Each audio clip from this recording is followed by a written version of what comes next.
असर तो शायद ना पड़े, क्योंकि वास्तव में फील्ड पे मार्केट रेट बहुत अधिक है। आज भी अगर हमें ये चीज़ सभी के संज्ञान में है वैसे तो, कलेक्ट्रेट वैसे तो मिनिमम रेट ही होता है, लेकिन कलेक्ट्रेट के और मार्केट रेट के वास्तविक जो रेट्स थे उसमें बहुत डिफरेंस था। सरकार ने ये लागू करने थे 1 अप्रैल से, लेकिन किन्हीं कारणों से लागू नहीं हो पाए। तो सरकार ने फिर दोबारा उद्योग किया कि वास्तव में रेट अधिक हैं, इसलिए सरकार के आदेश प्राप्त हुए, तब ये लागू किए गए। सर कितने परसेंट हो गया मतलब जी का? देखो, किसी किसी एरिया में सरकार की तरफ से 10% से लेकर मैक्सिमम 50% तक गया है। जैसे जींद के तहसीलदार से मेरी बात हुई है तो उन्होंने चेक किया है, वहाँ 25% तक मैक्सिमम गया है। अभी मेरी नरवाने से बात हुई तो वहाँ किसी गांव के अंदर किसी एरिया में 50% बढ़े।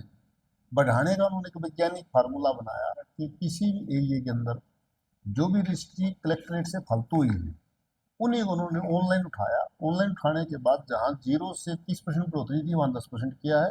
जहाँ मैक्सिमम बढ़ती चली गई तो 50% के करीब तब की है, जब उसके रेटों में मैक्सिमम 200 तक का भी एक गैप था। रेट्स जो मैक्सिमम रजिस्ट्रियाँ हुई हैं वो ऑनलाइन रिपोर्ट्स का हिस्सा है, और वो कंप्यूटर द्वारा ही जनरेट होकर चेक किए गए हैं। तो ये रेट्स किए गए थे, और ये रेट जब हमने लागू किए हैं तो हमने एतराज़ भी मांगे। सर कितने लोगों के लिए इसको लेकर एतराज था, कितनी शिकायतें देखो, मिली? हमारे पास शिकायतें इनमें 3 ही आई थी, जिसमें जिन की एक शिकायत ये थी कि सारे जिन के ना बढ़ाए जाएं। तो ऐसा संभव नहीं है कि कोई, क्योंकि सरकार की महंगाई तो एक अपने आप ही बढ़ रही है। तो सरकार को स्वाभाविक सी बात है, महंगाई के कारण तो बढ़ाना भी था कि सरकार कुछ सेवाएं दे रही है तो उनको सरकार को बजट की आवश्यकता होती है। तो उसको कोई स्पेसिफिक उसकी कोई ये शिकायत नहीं थी कि इस एरिया के रेट घटाए जाएं। तो सामूहिक थी, उसके ऊपर उपायुक्त महोदय ने कोई भी संज्ञान नहीं लिया। एक शिकायत प्राप्त हुई थी किसी कॉलोनी की, उस कॉलोनी के रेट्स को हमने 30% बढ़ोतरी हुई थी, उसको हमने 20% भी किया है भाई, चलो उसकी डिमांड है। तो फील्ड से भी उसका आउटपुट लिया गया था, तो उन्होंने कहा जी वहाँ यहाँ जो कॉलोनी है वहाँ रेट वास्तव में इतनी बढ़ोतरी के नहीं बनती है। सर जी भी बनते हैं, कितनी अप्रूव हो गई अप्रूव की थी यहाँ? हाँ, तो हमारे जो मीटिंग हुई थी उसके अंदर ईओ साहब भी शामिल हुए थे। उन द्वारा बताया गया था कि 47 की कॉलोनियाँ जो है रेगुलाइज हुई हैं, और वहाँ रेट्स का वेरिएशन बहुत अधिक है। तो उपायुक्त महोदय ने जैसे सरकार की तरफ से जो रेट प्रोजेक्टेड आए थे उसमें 10% के करीब बढ़ोतरी थी, लेकिन उन द्वारा ये बार बार अनुरोध किया गया था कि वास्तव में रेट बहुत हैं।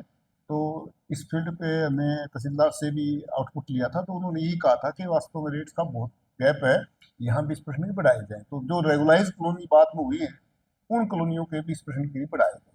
सर जी में एक बात देखने को मिला, जहाँ वेट लोग यहाँ वहाँ पर पीला पूरा चलता है, लेकिन कुछ ही दिनों बाद वहाँ से फिर से निर्माण हो जाता है। तो उसको क्या मानते हो कि कहाँ देखो, कमी आ रहा है? देखो बेसिकली इंसान है वो, अ, कानून बनते तो कानून के साथ थोड़ा बहुत वायलेशन होता है।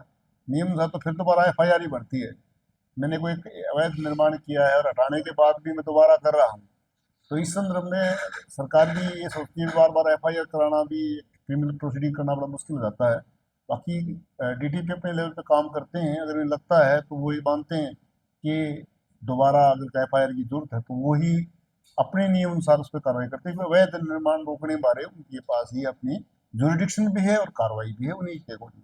सबसे जरूरी बात की जाए, नए बस स्टैंड की बात की जाए, वहाँ तो अदर जगह की बात की जाए, तो वहीं पर देखने को मिला कि तोड़ने के बाद फिर दोबारा में निर्माण होगा।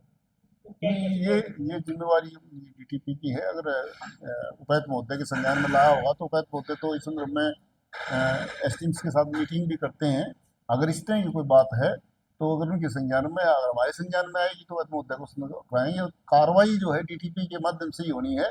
ड्यूटी मजिस्ट्रेट की जहाँ तक आएगी वो उसी टाइम उपलब्ध करा देंगे। सर एक अब मैं मैसेज हम दोनों क्या देंगे जो जनता को गुमराह करता है, होंगे ताकि प्रतिनिधि दे सकें विदाउट? नहीं, आम जनता को तो देखो, मैं ये कहूँगा कि भाई महंगाई बढ़ ही रही है तो इसमें तो कोई बात नहीं है, और रेट्स भी आज भी रेट के वेरिएशन बढ़ाने के बाद भी तो मार्केट रेट के में अभी भी गैप है। और ये तो एक ड्यू था। 1 अप्रैल 1 अप्रैल से नए कलेक्ट्रेट लागू होने थे, तो देखा जाए तो ये मतलब अगस्त में लागू हो रहे हैं, तो 5 महीने बाद लिए जा रहे हैं। तो देखा जाए तो सरकार को देखो रेवेन्यू तो लेना ही है, और ये भी एक वैज्ञानिक फार्मूले से लागू किया गया है। इसमें मेरे हाथ में कोई भी उनको ये न तो फील करना चाहिए, मतलब क्योंकि मार्केट रेट है ना, तो 2 नंबर, मार्केट रेट वास्तव में उसके नजदीक है। सर 2 नंबर है वो, विदाउट उसके अंदर 2 नंबर से बेच रहे थे, तो उनके लिए तो नहीं, वो एक तरीके से बेच रहे हैं तो पहले वो तो हमें जागरूकता के लिए ही पहले से भी प्रचार चलता है। देखो, सरकार ने भाई जी किसी ने ले लिया है तो उसका तो गवर्नमेंट अपने हिसाब से रेगुलाइज कर ही रही है, लेकिन मैं जानबूझ के खरीदूंगा तो वो और भी गलत है। किसी भी तरीके से गलत लिया जाए तो अगर अवैध लेते हैं तो फिर नुकसान भी उठाना पड़ता है, क्योंकि मकान आदमी जिंदगी में एक ही ले पाता है, मतलब लेते समय। और हमारा कानून भी ये कहता है कि लेने वाले को जागरूक होना है कि मैं कहाँ ले रहा हूँ। तो इलीगल कॉलोनी में लेता तो उसे अपने आप ही फील होना चाहिए कि मैं जिंदगी में एक मकान लेना है, वो मैं इलीगल तरीके से लूँ। बाद में रेगुलाइज भी हो जाता है। रेट्स का भी कोई डिफरेंस इतना नहीं है। वो ये मान के चलते हैं कि भाई हम ले रहे हैं क्योंकि थोड़ा बहुत सस्ते का भी होता है, लोग होता है। लेकिन एक चीज लेनी है तो आदमी के मन में ये होना चाहिए कि मैं अपने बच्चों को दे के तक मकान नहीं जाऊंगा, वो दूं मैं ऐसा कि उसके अंदर किसी प्रकार की मुझे, मेरे बच्चों को कोई किसी प्रकार की दिक्कत ना आए, या मैं भी खरीद रहा हूँ तो मुझे सारी उम्र की पूंजी लगा रहा हूँ, शायद ना खरीदे तो हम तो यही उनको अनुरोध कर सकते हैं, बाकी अपने आप ही निर्णय लेते हैं। क्या नाम आपका? मैं राजस्व जिला राजस्व अधिकारी राजकुमार जी।